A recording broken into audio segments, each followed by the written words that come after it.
नमस्कार मैत्रिणींनो, मी विद्या स्वागत करते तुमचे माझ्या विद्या स्टिचिंग मिरॅकल या चॅनलमध्ये। तर आज आपण सिलाई कामासाठी लागणाऱ्या वस्तू पाहणार आहोत। तर सर्वात अगोदर आपल्याला लागणार आहे असा कार्ड पेपर, टाचण्या, कैची, धागा, बॉबिन आणि ही रील आहे, ह्यात धागा भरला जातो। हे फ्रेंच कर्व आहे, ह्याच्याने गळ्याला आणि मुंढ्याला आकार दिला जातो। हा आहे मार्कर पेन, स्केल आहे, चॉक आहे, कपड्यावर यूज होतो। आणि ही आहे मेजर टेप। सर्वात महत्त्वाची वस्तू म्हणजे मेजर टेप। तर ही कशा पद्धतीने मोजली जाते ते मी तुम्हाला शिकवते, तर लक्षपूर्वक बघा।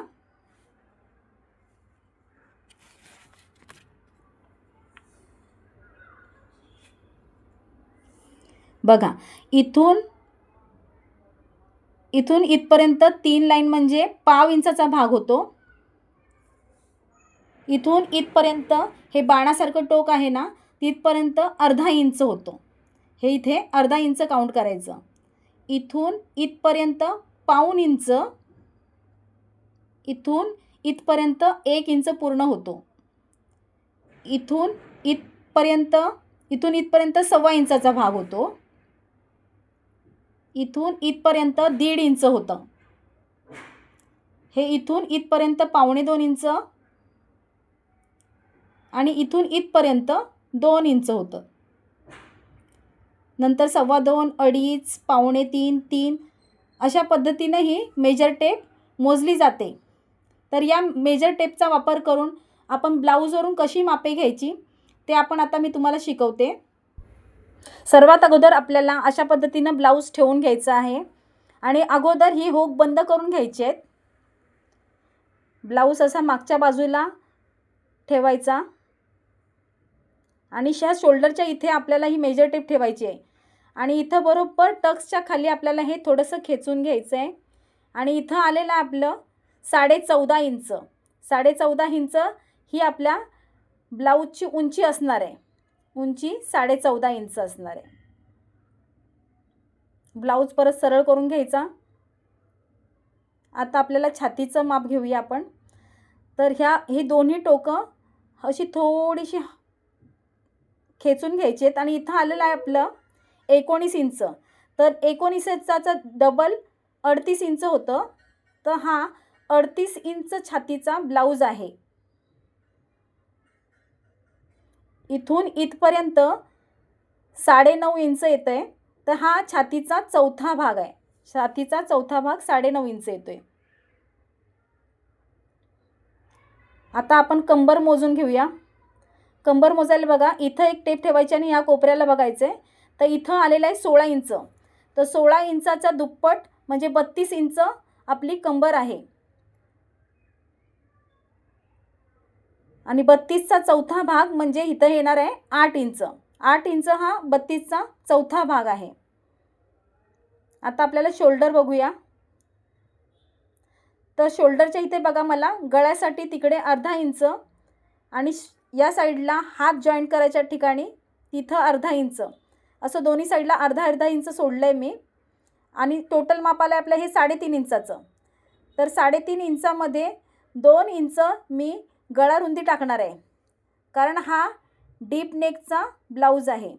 त्यासाठी 3.5 + 2 म्हणजे 5.5 इंच झालं। तर 5.5 इंच हे आपले शोल्डर असणार आहे। तर शोल्डर आपलं आलेलं आहे 5.5 इंच।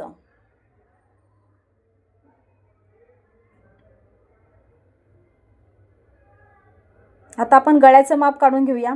तर अशा पद्धतीने टेप वरती ठेवायची आणि याच्या समोर लाईनला कितपर्यंत आले ते बघायचं। तर इथं आलंय 7 इंच। 7 इंच आलंय आणि वरती अर्धा इंच आपल्याला स्टिचिंग मार्जिनसाठी जाणार आहे, म्हणजे शोल्डर जॉईंट्स करण्यासाठी। तर 7.5 इंच टोटल आपला पुढचा गळा आलेला आहे। आता मागचा गळा बघूया। त्याच पद्धतीने अशी टेप ठेवून घ्यायची। अशी सरळ ठेवल्यानंतरला समोर किती इंचावरती गळा आहे ते बघून घ्यायचं। तर इथं आला आहे 11 इंचावरती हा गळा आला आहे आपला। तर 11 इंच गळा आल्यानंतरला अर्धा इंच वरती आपल्याला शोल्डर जॉईन करण्यासाठी लागतं. तर हा टोटल गळा आपल्याला 11.5 इंचाचा आलेला आहे. तर आता आपण हे 11.5 इंच मागचा गळा 11.5 इंच लिहून घेऊया.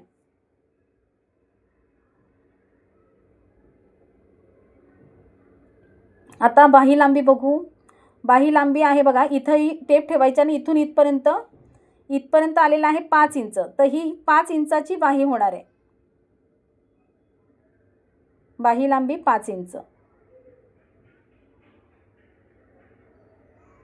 दंडघेर घेण्यासाठी आधी आपल्याला बघा, इथं हे पकडायचं ब्लाऊज, इथं आपली टेप ठेवायची, इथून इथपर्यंत असं थोडं खेचून घेऊन इथपर्यंत आलेलं आहे आपलं 6.5 इंच.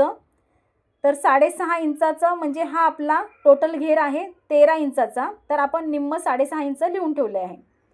तर आता आहे हा मुंडा घेर. मुंडा घेर असं गोलाकार पद्धतीनं टेप फिरून बघून घ्यायचा. तर इथं आला आहे 9 इंच. तर टोटल आपला मुंडा घेर आहे 18 इंचाचा. तर इथं आपण निम्मा लिहितोय म्हणजे 9 इंच.